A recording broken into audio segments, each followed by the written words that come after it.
biography. Then we also read what Lenin wrote about Marx's economic doctrine. So that we read and discussed. And that's as a preparatory for reading Das Kapital. Then the second work we have taken is Wage Labor and Capital by Karl Marx, which was published in 1849 from the lectures he delivered to some workers in 1847, the German workers, and which was republished in the 1880s. And Engels wrote an introduction in 1891, which we completed reading in the first half of today. We started last week and we completed today. And then we got into, Engels was talking about under what conditions it was written and how Marx's economic studies and his research, and he further developed and he made it fine-tuned before writing a Capital. So this work is before his completion of his study. So Engels makes some remarks about that in his introduction. Then we read the preliminary of the main work, which is the previous page, the page which is on the screen. It's on the screen, right? So Marx, this is a part of Marx's lecture. So he talks to the workers. He says that was a revolutionary period in Europe. Most of the European nations, the continental Europe, France, Germany, Italy, and Spain. So working class uprising and the bourgeois also. So that time Marx gave an overview of it. He said, okay, we have talked about politics because that was needed that time. Now we should also get into the economics aspects of it. So he divided that into three great divisions. That's a relation of wage labor to capital, the slavery of the worker and rule of the capitalist, and inevitable ruin of the middle classes or petit bourgeois and the so-called commons, the peasants. The third is the commercial subjugation and exploitation of the bourgeois classes of the various European nations by the despot of the world market, England. So we also discussed today it's more US is the despot of the world market. So in the capitalist system, one or two, three countries, they dominate the bourgeois class of the other countries. So that's a continuing trend. So all this we discussed. Now we are continuing with Marx's main that work, the talk he gave to the workers, and which was subsequently published in the newspaper. Yeah, Vinod, can we continue? Yeah, okay. So we can start. Ashmi, Comrade Ashmi, can you start? Read maybe a couple of paragraphs. Okay, comrade. Shall I start? Yes, please. Yes. So, what are wages? How are they determined? If several workmen were to be asked, how much wages do you get? One would reply, I get 2 shillings a day, and so on. According to the different branches of industry in which they are employed, they would mention different sums of money that they receive from their respective employers for the completion of a certain task. For example, for weaving a yard of linen or for setting a page of type. Despite the variety of their statements, they would all agree upon one point, that wages are the amount of money which the capitalist pays for a certain period of work or for a certain amount of work. Consequently, it appears that the capitalist buys their labor with money, and that for money they sell him their labor. But this is merely an illusion. What they actually sell to the capitalist for money is their labor power. This labor power the capitalist buys for a day, a week, a month, etc. And after he has bought it, he uses it up by letting the worker labor during the stipulated time. The same amount of money with which the capitalist has bought their labor power, for example, is 2 shillings, he could have bought a certain amount of sugar or any other commodity. The 2 shillings with which he bought 20 pounds of sugar is the price of the 20 pounds of sugar. The 2 shillings with which he bought 12 hours use of labor power is the price of 12 hours labor. Labor power then is a commodity, no more, no less than is the sugar. The first is measured by the clock, the other by the scales. Their commodity, labor power, the workers exchange for the commodity of the capitalist for money, and moreover their exchange takes place at a certain ratio. So much money for so long, the use of labor power. For 12 hours weaving 2 shillings, and these 2 shillings, do they not represent all other commodities which I can buy for 2 shillings? Therefore, actually the worker has exchanged his commodity labor power for commodities of all kinds, and moreover at a certain ratio. By giving him 2 shillings, the capitalist has given him so much meat, so much clothing, so much wood, light, etc. in exchange for his day's work. The 2 shillings therefore express the relation in which labor power is exchanged for other commodities, the exchange value of labor power. Should I continue? Yeah, just Yeah. finish the next paragraph. Yeah. The exchange value of a commodity estimated in money is called its price. Wages, therefore, are only a special name for the price of labor power and are usually called the price of labor. It is a special name for the price of this peculiar commodity which has no other repository than human flesh and blood. Okay, thank you, Comrade. Comrade Divya, do you want to give a try?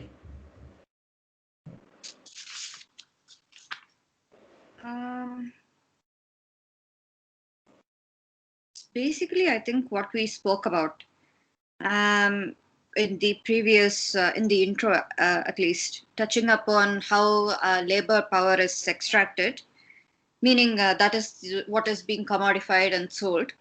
And it's not just sold, but it's also traded in for equal quantity of other commodities, or at least equal money quantity of other commodities. Meaning, like if I get 800 rupees a day, I can buy 800 rupees. If I sell my labor power for 800 rupees per day, I can get 800 rupees worth of commodities in its place. Almari. And the exchange value of a commodity is estimated in money. Estimated in money is called its price. I don't know why hold on. For me, money is italicized. I'm reading from a book that I have on hand. It's basically Wage Labor Capital. For me, money is italicized, and so is price. I'm not sure what the difference between money and prices. Maybe money is the medium in which we exchange, and price is the quantity that is the value that we assign to it. Wages are therefore only a special name for the price of labor power. Special name for the price of labor power. Usually called the price of labor. Can someone else try this? எனக்கு சரியா வரல, I think. Okay, no issues, Comrade. Comrade Shivakumar? Yeah, you almost got it right. So these are very precise terms Marx uses. In capital, again, will come across. What is that? The first one is value of a commodity. Then you have price of a commodity. Then you have money. So he says the exchange value of a commodity expressed in money is price. So that's a relation. So what is money? We will read in capital. Money is actually the money is a representation or the manifestation of the exchange value in an external commodity. Initially, it was gold or silver. Then later on, it became even symbols or paper notes. So they represent the exchange value of commodities.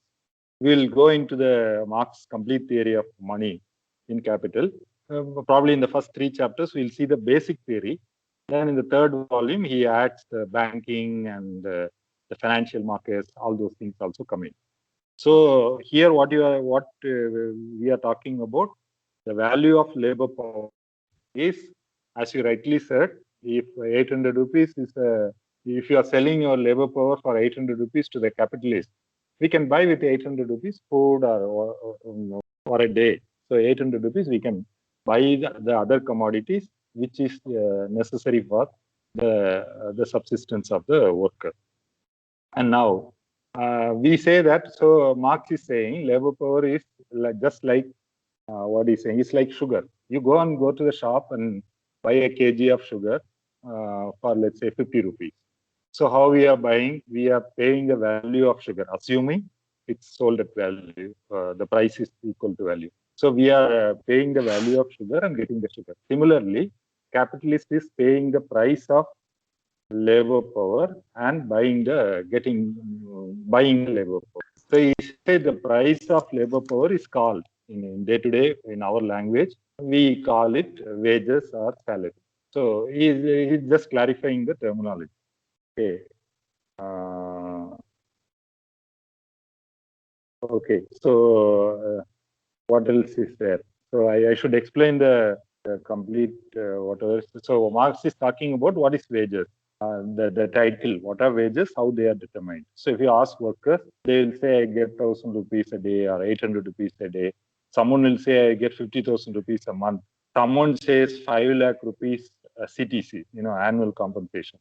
So this for a particular time or particular task, you need to do this work. The employer is paying this amount. So that point Marx is explaining the first paragraph. Wages are the amount of money which a capitalist pays for a certain period of work or for a certain amount of work. Okay, so capitalist buys labor with money. That's a confusion Engels clarified in the introduction. So actually, capitalist is not buying the labor. Capitalist buys the labor power of the worker. The labor power resides only within the human being. So when the capitalist buy labor power, let's say for a day, he has a right to take the worker to his place to make use of that labor power. So that also he mentioned. So what actually the workers sell is their labor power. Sell it for a day, week, or month.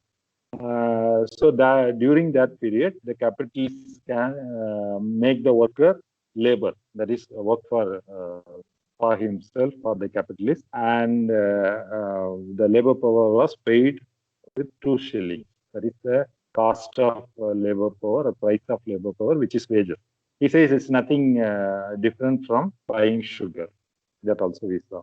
So the workers exchange for the commodity of the capitalist for money, and this takes place in a certain ratio.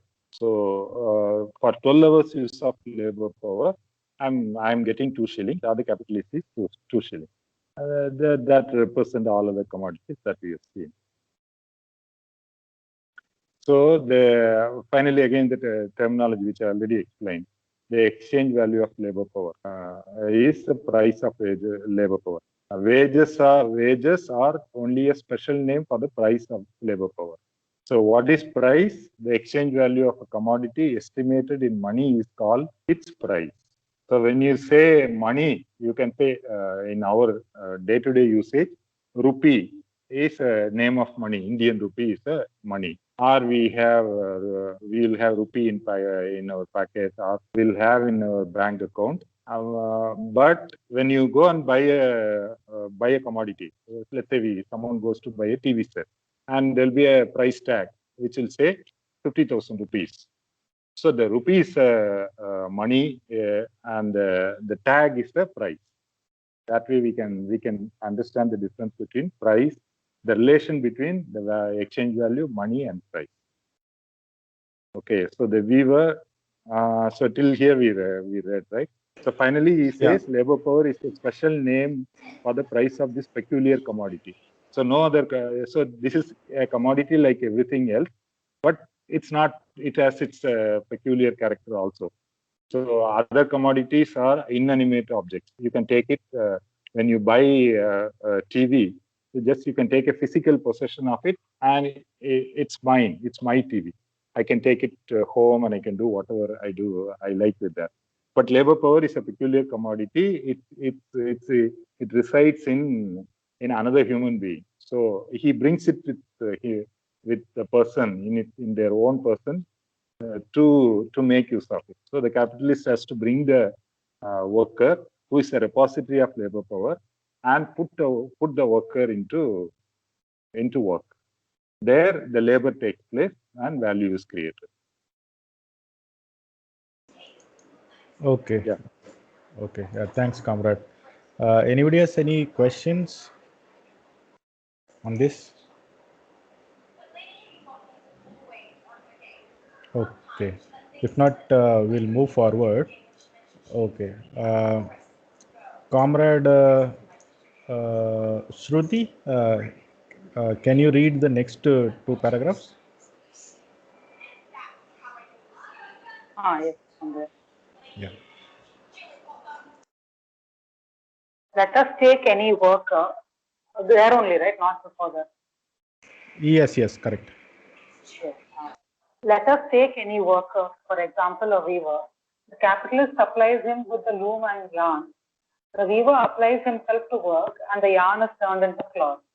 Capitalist takes possession of the cloth and sells it for 20 shillings, for example.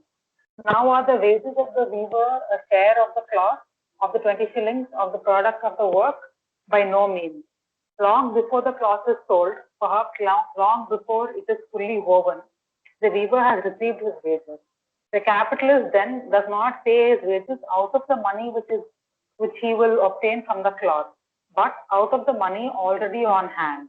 Just as little as loom and yarn are the product of the weaver to whom they are supplied by the employer, just so little are the commodities which he receives in exchange for his commodity, labor power, his product. It is possible that the employer found no purchaser at all for the cloth. It is possible that he did not get even the amount of wages by its sale. It is possible that he sells it very profitably in proportion to the weaver's wages. But all that does not concern the weaver. With a part of his existing wealth of his capital, the capitalist buys the labor power of the weaver in exactly the same manner as with another part of his wealth, he has bought the raw material, the yarn, and the instrument of labor, the loom. After he has made these purchases, and among them belongs the labor power necessary to the production of the cloth, he produces only with raw materials and instruments of labor belonging to him. For our good weaver too is one of the instruments of labor, and being in this respect on par with the loom, he has no more share in the product, the cloth, or in the price of the product than the loom itself has. Wages, therefore, are not a share of the worker in the commodities produced by himself. Wages are that part of already existing commodities with which the capitalist buys a certain amount of productive labor power. Consequently, labor power is a commodity which its possessor, the wage worker, sells to the capitalist. Why does he sell it? It is in order to live. Shall I stop here? Can you read the next paragraph also, because that's also very important. Yeah. But the putting of labor power into action, that is the work, is the active expression of the laborer's own life. And this life activity he sells to another person in order to secure the necessary means of life. His life activity, therefore, is but a means of securing his own existence. He works that he may keep alive. He does not count the labor itself as part of his life. It is rather a sacrifice of his life.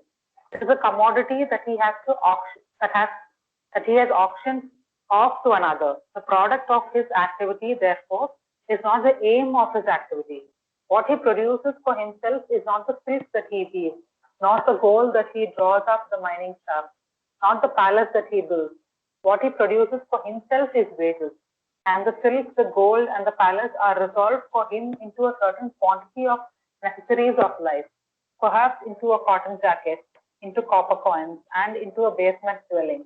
And the laborer who for 12 hours long weaves, spins, bores, turns, builds, shovels, breaks, stone, carries, hods, and so on, is this 12 hours weaving, spinning, boring, turning, building, shoveling, stone breaking, regarded by him as a manifestation of life, as life? Quite the contrary. Life for him begins where this activity ceases, at the table, at the tavern, in bed. The 12 hours work, on the other hand, has no meaning for him as weaving, spinning, boring, and so on, but only as earnings, which enable him to sit down at a table, take his seat in the tavern, and to lie down in a bed. If the silkworm's object is in spinning were to prolong its existence as caterpillar, it would be a perfect example of a wage worker. Okay. Yeah, thanks, comrade. Comrade Ashmi, can you give it a try?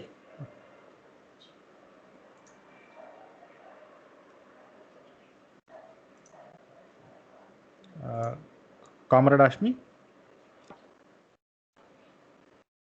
We are not able to hear you. Are you able to hear me now? No, your voice is still very feeble. We couldn't hear you. That is.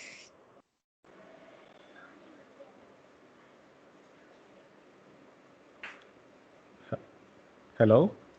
Hello. Should I try Uh, No, your voice is still very feeble. I think if you adjust the mic, there might be some other the earphone.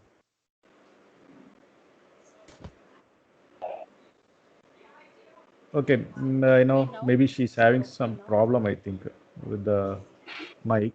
Anybody else wants to, give it a try? Divya or Shruti, or Shruti read it, yeah.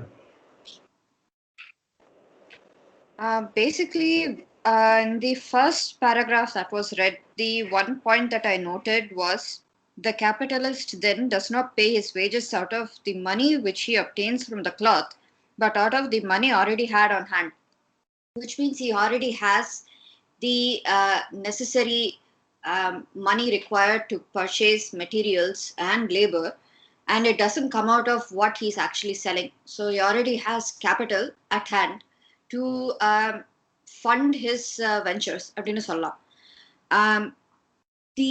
I have some parts where I didn't understand some things.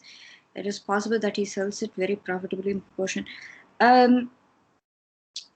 I don't understand that part. The paragraph after. So wages, therefore, are not a share of the worker in the commodities produced by himself. Okay. Wages are that part of already existing commodities with which the capitalist buys certain amount of productive labor power, which means the money that he uses to go through on his ventures is what the wages are a part of. Is that right? Yes.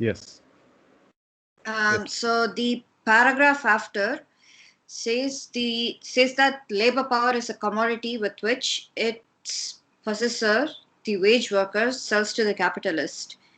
And then he, in the paragraph after, he talks about why is there a necessity pretty much to sell the labor power. The work is very dreary, but he does it so he can survive.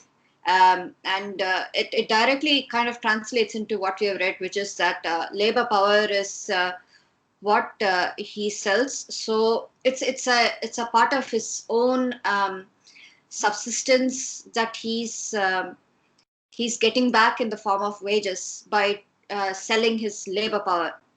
I think that's that parallel can be drawn. The last part of the paragraph, life for him begins where his activity ceases, at the tavern, in bed. The 12 hours work, on the other hand, has no meaning for him as weaving, spinning, so on and so on, but only as earnings, which enable him to sit down at a table, to take his seat in the tavern, and to lie down in bed. If you look at domestic labor, on the other hand, that is just as intensive physically, and you don't get any earnings at all, which I think forms a vaitarchal of its own. It to be, that's these are my takeaways. I think I've missed out on a lot of points, but these are my takeaways. Okay. Yeah, thanks. Comrade Shivkumar, do you want to add anything? Yes, yeah, Divya covered most of it. So essentially, Marx is trying to tell us the worker is selling the labor power for money, and the capitalist has acquired money. Okay, we will find out in capital how the capital comes to the capitalist hand, and all those details we will go into that. The fact here, the capitalist already has some money which represents commodities. So with the money, we can go and buy commodities in the market. The commodities are already produced. So the worker is going to produce something in his factory. If there is a car factory, the worker is going to work on manufacturing an automobile, a car. So, but what he is already actually is producing is he's producing his wages, and these wages, and the car is not his own, his wages, and the commodities he buy with these wages, they are produced by other workers or some other part of the society, which comes for exchange. So there is one point he is making. The first paragraph he says the capitalist may not even realize the product. The price may go up or down. We discussed about why the product sells at 27 shillings. It may be 35 or it may be 20. So all those things the worker is not concerned with. He says, I sold my labor power. Okay, buys all the means of subsistences, and he lives. So wages are not a share of the worker in the commodities produced by himself. So the car is produced, so the car doesn't belong to the worker. Just the capitalist has bought the raw material, machinery, and the labor power. Everything belongs to the capitalist. It's the property of capitalist. So the production takes place under in the property of capitalist, by the property of capitalist. The output also is the property of the capitalist. The capitalist can take the car. It belongs to the capitalist, not the workers who produced it. The worker is only producing the wages. Okay. So labor power is commodity which is processed. Okay. Why does he sell it? It's in order to live. I think the next paragraph, Marx is in one of his best literary or poetic mode. So he talks about life activity. What differentiates a human being from the animal? The animal also eats, sleeps, probably drinks water, and the human beings. The human being, the humanness of a person is realized through labor. So this life activity, the putting of labor into action of any person. So which Marx and Engels has written a lot about this aspect of how labor is the part of the human society and the human nature. So, but in capitalist system, when the wage worker goes to work, this life activity is alienated. It doesn't belong to him. It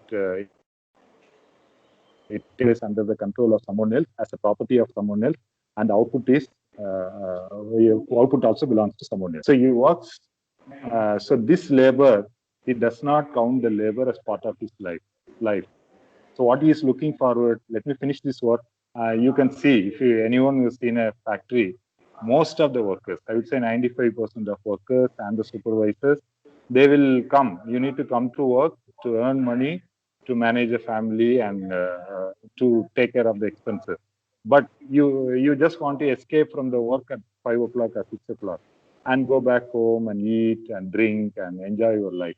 So the life is outside your work.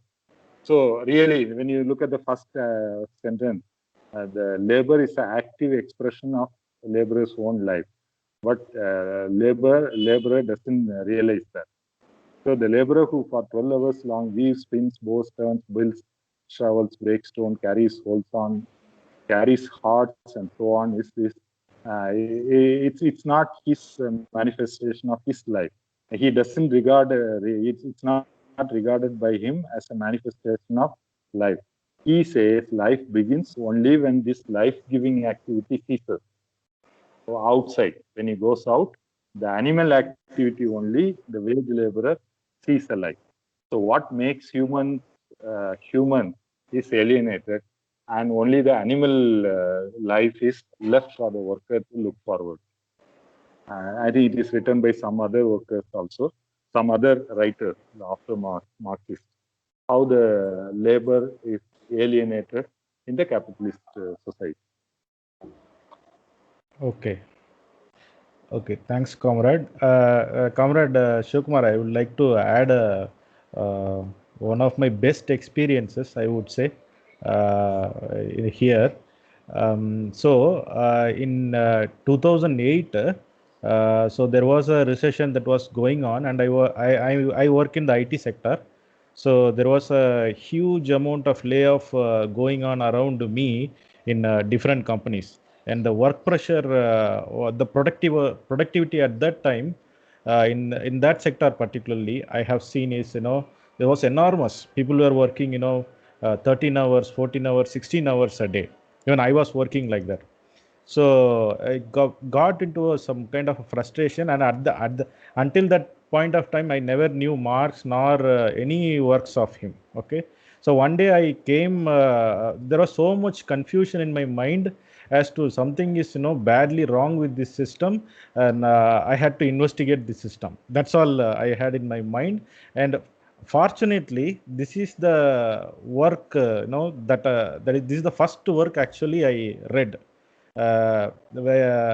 which Marx has wrote. So this particular paragraph, which is the last paragraph, when I read this one, I was feeling as if, I could see that, when Marx spoke in front of thousands of workers, how they would have felt. So I felt myself, as if, somebody is speaking the truth to me, where I myself don't feel what I'm doing is actually a sacrifice. And do I feel it as my life? It's certainly not. I don't feel that as a manifestation of my life. And then the next thing he says is, life for any worker begins where this activity is ceasing, meaning, where he is spending time with his family, his friends. The human part of it, is being realized at a place. That was a very sensational moment for me. So when I read this paragraph, I would say, I became so emotional. So I have some connectivity to this paragraph. So just thought of, adding my experience to it. Yeah. I think that's a nice thing. I think which happens to many of us. Probably it's like somebody opened a window and showed us the light, no? So we'll be so frustrated, we don't know what is happening. Because it's sucked out. The life-giving activities really lost on the workers. You would have seen it. Even now, when you work in IT companies, you can see that. Some people might enjoy. I've seen even in the factories, one or two workers, somehow they manage to involve themselves and try to identify with the product. And there are very few. But the majority of the workers, it's really a hell. Yeah. Not in the sense, even psychologically, no? Yeah, true. Yeah, I thought, that experience will help us, because this particular passage is, more artistic, or, his literary skill is being, called out in this particular paragraph, I believe. Okay. Okay, yeah, let's move forward. So the next few paragraphs, Nivedan, comrade, can you share it? Can you read it? Nivedan is not here. I think some other guest came. Okay. Divya, comrade, what was her name you told? Mariam, right? Yeah, Mariam. Okay. Whether she will be able to read, or she wants to go, I just don't know. observe it this I hope she's still present. I can read. Yeah. Okay, great, comrade. So, maybe if you can read a couple of paragraphs, okay? Okay. That will help, yeah. Okay, should I? Okay. Labor power was not always a commodity or merchandise. Labor was not always wage labor, that is free labor. The slave did not sell his labor power to the slave owner any more than the ox sells his labor to the farmer. The slave, together with his labor power, was sold to his owner once for all. He is a commodity that can pass from the hand of one owner to that of another. He himself is a commodity, but his labor power is not his commodity. The serf sells only a portion of his labor. It is not he who receives wages from the owner of the land. It is rather the owner of the land who receives a tribute from him. The serf belongs to the soil, and the lord of the soil brings its fruits. The free laborer, on the other hand, sells his very self, and that by fractions. He auctions off 8, 10, 12, 15 hours of his life, one day like the next, to the highest bidder, to the owner of raw materials, tools, and the means of life, that is, to the capitalist. The laborer belongs neither to an owner nor to the soil, but 8, 10, 12 hours of his daily life belong to whomsoever buys them. The worker leaves the capitalist, to whom he has sold himself as often as he chooses, and the capitalist discharges him as often as he sees fit. As soon as he no longer gets any use, or not the required use out of him, but the worker, whose only source of income is the sale of his labor power, cannot leave the whole class of buyers, that is the capitalist class, unless he gives up his own existence. He does not belong to this or that capitalist, but to the capitalist class, and it is for him to find his man, that is to find a buyer in the capitalist class. Yeah, okay, comrade, we'll stop here. I think no, Okay. we'll explain this and then we'll move forward. Okay. Oh, there is just only one paragraph. Okay, you finish that. Yeah. Okay. Before entering more closely upon the relation of capital to wage labor, we shall present briefly the most general conditions which come into consideration in the determination of wages. Wages, as we have seen, are the price of a certain commodity, labor power. Wages, therefore, are determined by the same laws that determine the price of every other commodity. The question then is, how is the price of a commodity determined? Okay, okay. Thank you, comrade. Comrade Shruti, can you give a try on this?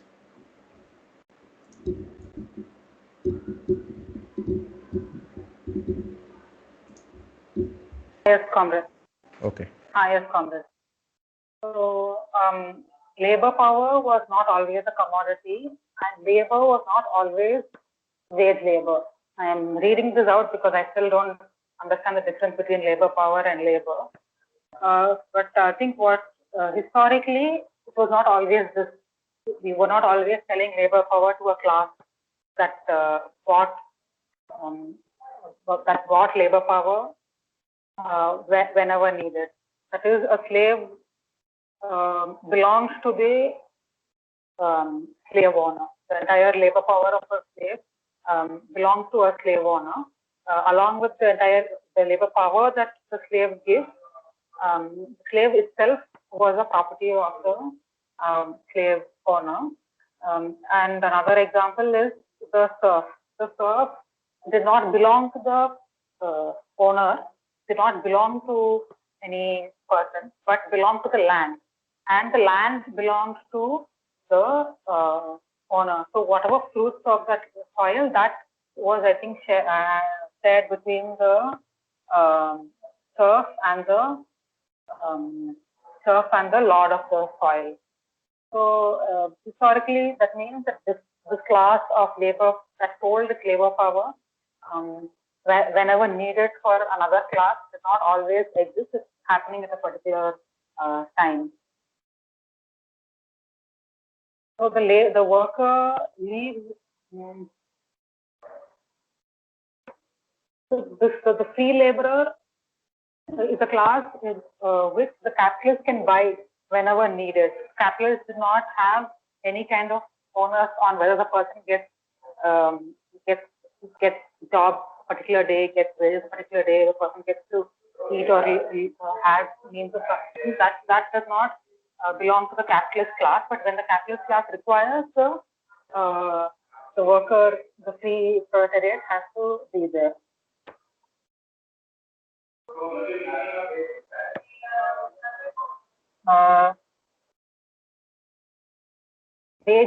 Wages is the price of a certain commodity, that is the labor power, and wages are therefore determined by some laws, which we saw earlier also.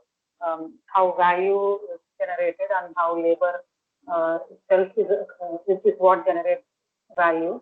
And this, I think, is what creates the price of this commodity.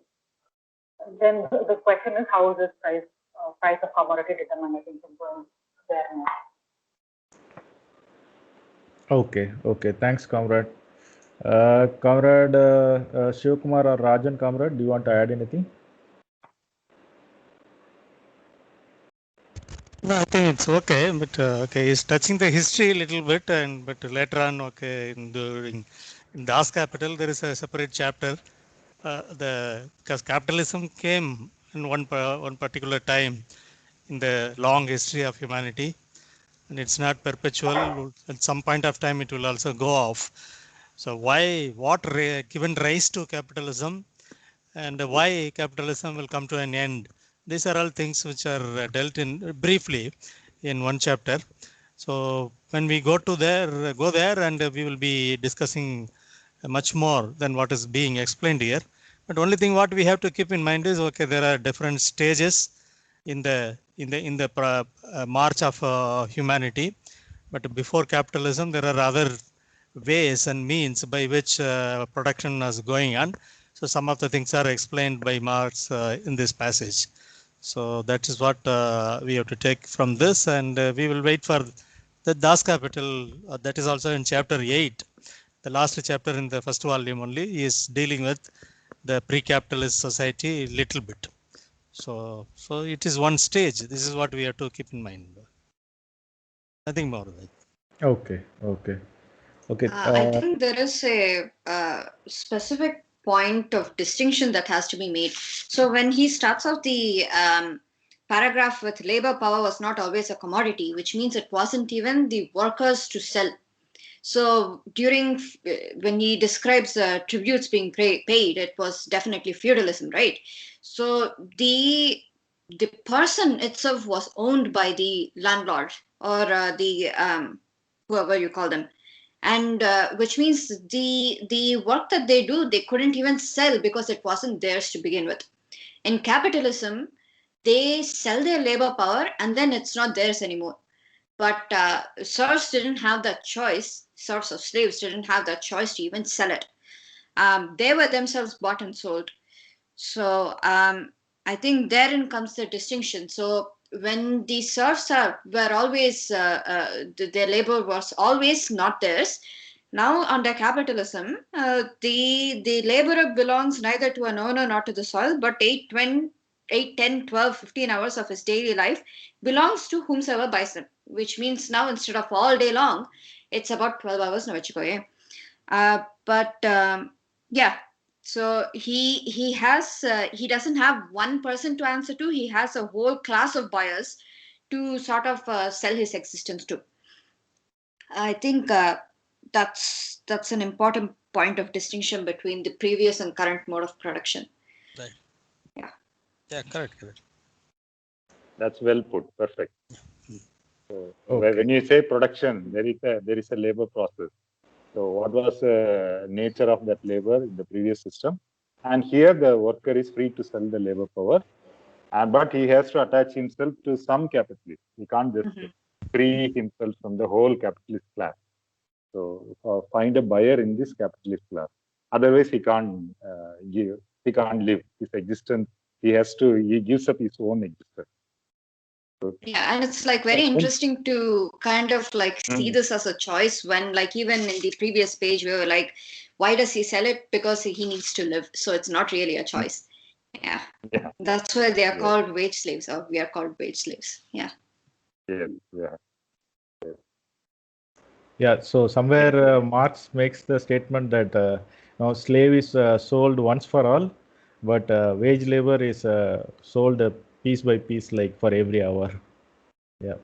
Here we are seeing, right? The serf belong. Okay, correct. The auctions of 8, 10, 12, 15 hours of his life, one day like the next, to the highest bidder. So when we talk about them, then we should understand wages. And if we say labor power is a commodity, like any other commodity, the next section we are going to see not particularly labor power, any commodity, how the price of any commodity is determined. We'll see in the next section. Okay, so by what is the price of a commodity determined? It could be labor power or tomatoes or sugar or TV or anything, any commodity which is sold in the market. Okay. Anybody else has any questions?